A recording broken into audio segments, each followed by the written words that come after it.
This will be easy in front of 1,000 people I don't know, but it's really, really difficult in front of 30 people I know well. So,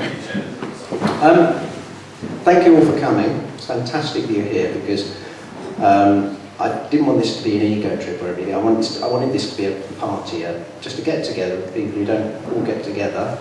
People give people a chance to talk to each other, give people a chance to listen to some words that are being said by some very kind people, and listen to some good music as well.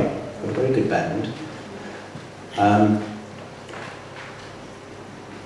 At the moment, there's about 2,000 scientists in Copenhagen, and they're discussing climate change.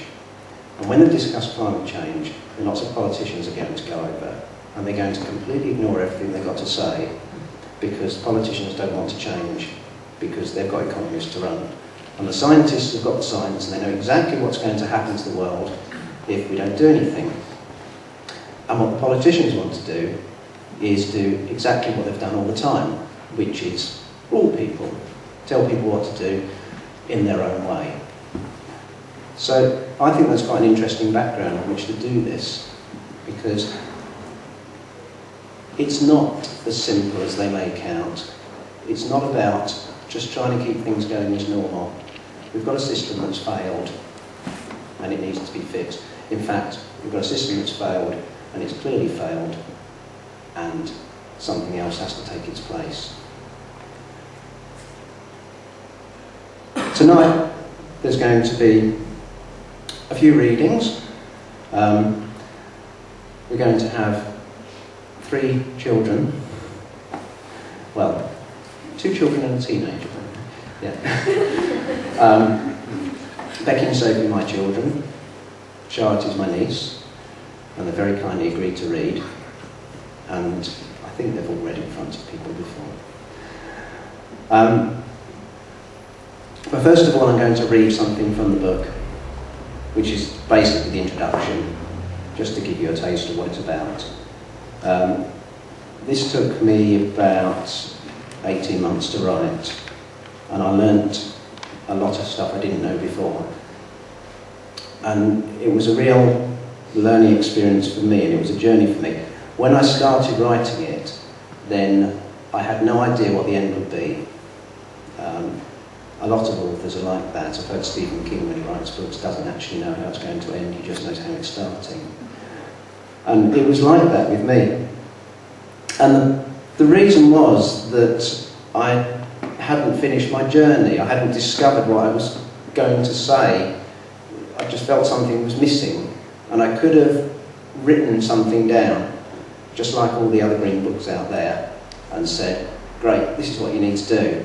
And then I realised, well, how do you get people to do that? Because you can say all the things in the world. You can say switch off all the lights and lie down and never wake up again and everything will be okay. But people aren't going to do that, because people live their lives. So I ended up getting to the last, I think, 3 chapters before the end. I just about worked out what I had to say. Before there, I was just discovering. And if you read the book, then you might get that idea. I'm just a new writer. I'm just starting out, so I've done my best.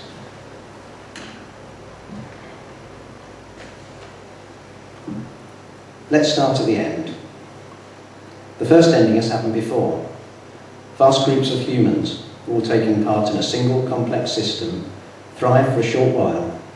They take what they want until there's nothing left to take, and the system collapses. This has happened time and time again in the fruitless rise and fall of human ambition. The greatest of these civilizations is the one we are living in now. The end is when it falls, and the fall is coming soon. With this ending, we stand little chance of survival. The second ending is something we're becoming sadly familiar with. The one in which the ice caps melt, the forests disappear, the oceans rise, and countless species wake for the last time before leaving the earth forever.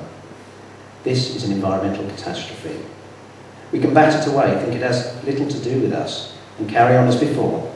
But the environment is not another place. It's what we depend on for our survival, and we are part of it. Whatever anyone might say, an environmental catastrophe is a human catastrophe. With this ending, we also stand little chance of survival. The third ending, you get to choose. There's a chance we might survive. Life on Earth exists in a vast continuum, with individual organisms ranging from the submicroscopic to those that are colossal. Each organism functions as part of a complex web of interconnected ecosystems, some of which are truly global in extent. What is most astonishing of all is that almost everything we're now doing to our environment is affecting something else at some scale or another, and is coming back to bite us in more ways than we can imagine. We are causing our own demise. Part 1 of the book will tell you the story of that multi-scaled, multi-dimensional impact. It is not a pleasant story, but it's one that we all need to learn. Humans, like all other life forms on this planet, act in order to benefit the continuation of their genes. Humans, unlike all other life forms on this planet, have managed to go beyond what seems possible for such a recently emerged species. Part 2 will go right to the heart of what it means to be human, and then, bit by bit, attempt to work out whether humans are vital, relevant, or just an irrelevant scourge upon the earth. Given what we know about human history and the nature of humanity, the answer might come as a surprise. Despite our knowledge of the imminent collapse of the global ecology and its impact on human life, and despite the clear and natural human imperative to ensure our survival, we have become totally incapable of connecting these two factors. Part 3 aims to correct this. First, it will describe how these two things are connected at so many different levels, and then we'll explain how we can allow ourselves to create the most important connection of all, the one that binds us to the very things we depend on for our survival. It will then take you on a journey into the darkest parts of the most powerful civilization in history, a civilization that has created a synthetic, disconnected view of humanity to serve the needs of a few. Here also lies the answer to one of the most profound questions of modern times. Who is in charge? It seems obvious that the only acceptable future for humanity is one in which we survive.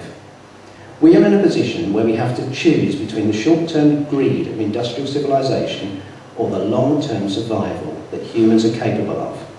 And in order to make this choice freely, we must first be able to resist the influence of those who seek to deny us that choice. Part 4 will describe at a range of levels never assembled before in one place how we can simultaneously breathe new life into both our own lives and the earth, and also how we can break down the things that are preventing us from connecting with the real world and having a genuine say in our future. Part 4 contains the keys to human survival. I didn't choose the title of this book blindly. Time is up for humanity if we don't change the way we're now living. Change it in such radical terms that once complete, the so-called civilized world we have grown up in will be nothing but a distant and bitter memory. As you will find out later, there is nothing wrong with being uncivilized, if it means having a future.